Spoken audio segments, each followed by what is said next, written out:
আজকের পল্টন ময়দানে এই সমাবেশকে দেখে আমার কাছে মনে হচ্ছে এক মহাপবিত্র সমাবেশ।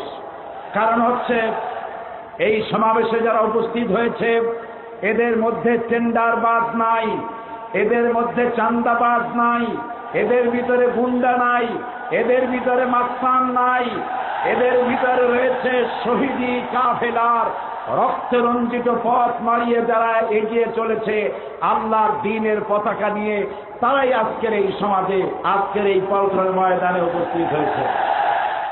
ইসলাম বিদ্বেষীরা চেয়েছিল জঙ্গিবাদকে জামাত এবং শিবিরের মাথার উপরে চাপিয়ে দেওয়ার সর্বাত্মক প্রচেষ্টা চালিয়েছিল।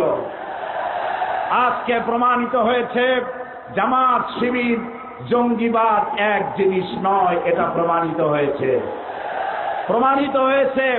সন্ত্রাসী